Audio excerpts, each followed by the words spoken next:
It was my 32nd birthday, and I was frozen in the middle of the most acclaimed restaurant in Manhattan. Pomegranate spritzer dripped down the lapel of my white linen suit, creating a spreading red stain that soaked straight through to my shirt. In the hush that had fallen over the private dining room, my niece's words were as sharp as broken glass. "Now you finally look as cheap as you act," she sneered, a cruel little smirk curling her lips as if she'd just scored some twisted victory. I could hear my mom's soft, approving laugh as she patted my niece's hand. My sister, Melissa, simply leaned back in her chair with a look that said, "What did you expect?" In that single, humiliating instant, surrounded by friends who had come to celebrate with me, in a room I had reserved months in advance, something inside me clicked firmly into place. I smiled because that's my default setting for dealing with conflict, but behind that smile, a fuse had been lit, and it was burning bright. I'm Jason Miller. I grew up in a mill town in Pennsylvania, about a 3-hour drive from New York City. As a kid, I was the one who brought home the perfect attendance ribbons and stayed up late highlighting textbooks until the yellow ink ran dry. My sister, Melissa, is 3 years older. She had the kind of easy charm I could only ever watch from the sidelines. She could walk into a room and make it hers without trying. She was pretty, funny, and always seemed to have a story and a crowd. She got pregnant at 19, decided college wasn't for her, and never left our hometown. I left the first chance I got. I went to college on a patchwork of scholarships, moved to New York, and started at the very bottom in product marketing. Years later, I clawed my way into a director role at a consumer tech company. Nights, weekends, holidays, they were all the same to me, workdays. It wasn't a glamorous journey, but it was mine. The apartment in Midtown with the view across the East River, my collection of vintage records, the dark green convertible. These were my small, hard-won trophies. Somewhere along the way, my role in the family quietly changed, from the successful son to the guy everyone called when something went wrong. The requests started as emergencies. "Jason, the landlord is breathing down my neck." "Jason, the power might get turned off." "Jason, Kayla's dance shoes fell apart." I was happy to help, but the emergencies slowly became a routine. I added Melissa as an authorized user on my credit card for necessities, a term whose definition quickly expanded. Within a couple of months, necessities looked a lot like salon visits, fancy brunches, and a quick weekend getaway she claimed was basically free because of some points she didn't actually have. When my niece, Kayla, turned 16, I bought her a used silver sedan, registering it in my name to keep the insurance costs down. I was explicit. "You can use it until graduation," I told her. The way she flinched at the phrase, "use it," told me she had already stamped ownership on the title in her mind. My mom, without meaning to, reinforced this dynamic. Growing up, if I brought home an A, she would nod and tell me not to brag.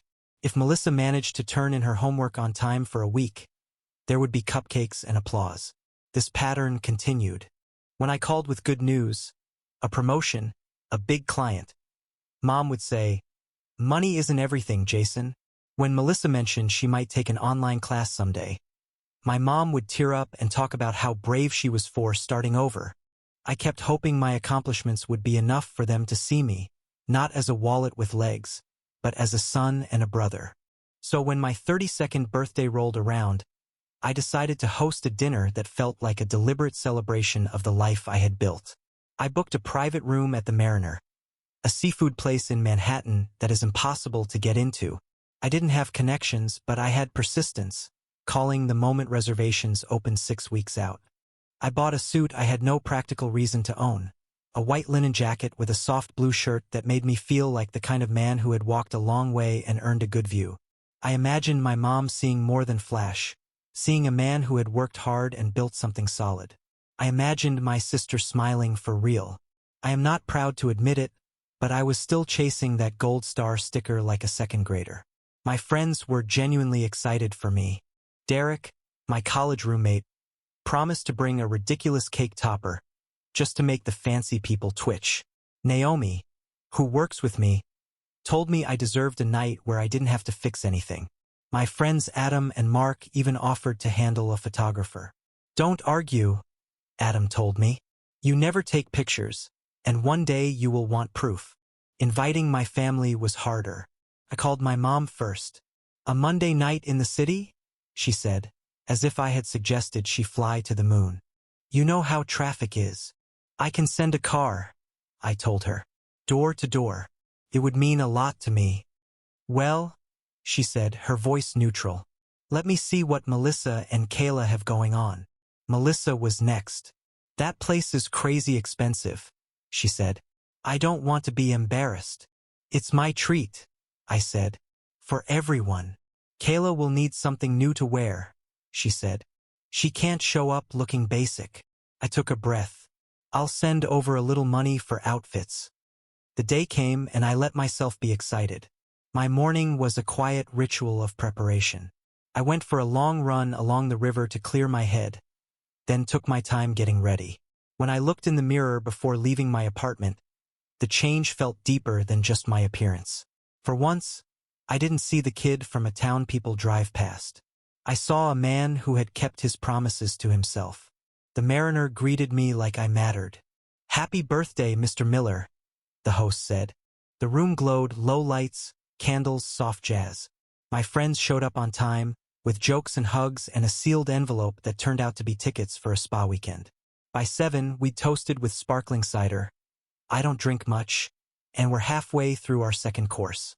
I kept checking my phone. Still no sign of them. At 7:50, the door swung open and my mom, Melissa, and Kayla came in like a storm. My mom's dress was wrinkled. Melissa's posture made it obvious she didn't want to be there. Kayla, in a sparkly crop top and miniskirt, didn't look up from her phone. Traffic, my mom said, dismissing the server who tried to take her coat. The shift in the room was instant. Derek asked Kayla about dance. She shrugged. It's fine. My mom took over the conversation with stories about Kayla's latest competition, ending with how her teacher said she could be professional if only she had the right training. It sounded like a pitch.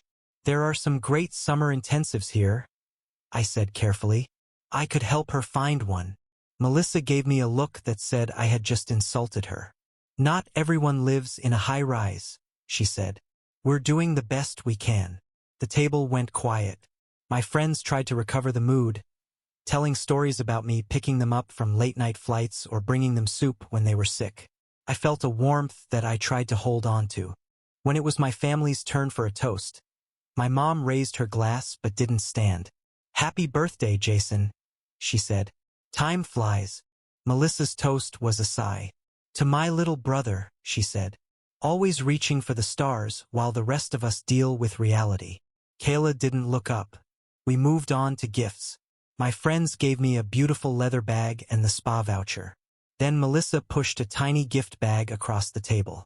Inside was a candle that smelled like fake vanilla, a clearance sticker on the bottom. The card said, Happy birthday, Jay. Thank you, I said, and because I have manners burned into me, I smiled. The dessert came, a chocolate creation with a spun sugar sail and my name in gold. For a second, I let the glow touch me. This was my life. This was the table I had built. And then I looked at my family. Kayla leaned toward my sister and whispered. My mom bent in to listen, and all three of them glanced at me and snickered. Everything okay? I asked, trying to sound curious instead of tired. It's fine, my mom said. Kayla just said all this is a lot. I'm glad you could come, Kayla, I said. She looked at me like I was a stranger. Must be nice to throw money at everything, she said. Makes life easy. Kayla rolled her eyes when Derek asked about dance schools. I don't get to be a college girl, she said. Some of us have to work. I took a breath. I started a fund for you when you were born, I said. It's not huge, but it could cover community college and maybe more with scholarships. The room went still. Melissa's mouth dropped. My mom's face hardened. A college fund? Melissa said. Since when? Since the day I held her, I said. I wanted her to have choices. Choices, Kayla said, her voice rising. So you can feel like a hero while we look like beggars? That's not what I... She stood up fast, the glass in her hand wobbling. You want to know what I think of your perfect little life? She said, her voice too loud.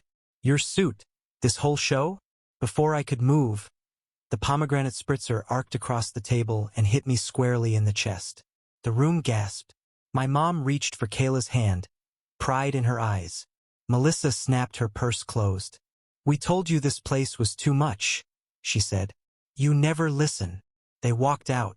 I stood there dripping and somehow managed to thank the staff for more napkins.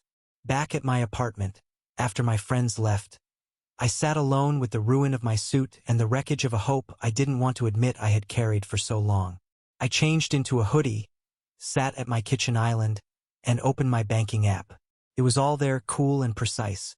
Over the past 4 years, there had been $93,000 in what I had labeled temporary help for Melissa. The authorization on my card had drifted from groceries and gas into salons, restaurants, and weekend trips. The car for Kayla had cost me $22,000 plus insurance and maintenance. The total was a number that made me shut my eyes. $115,000. And there was Kayla's new social media post. A photo of my stained suit captioned, "Rich uncle needed a reality check." Melissa had commented with laughing emojis. My mother had shared it. I called the credit card company and removed Melissa as an authorized user.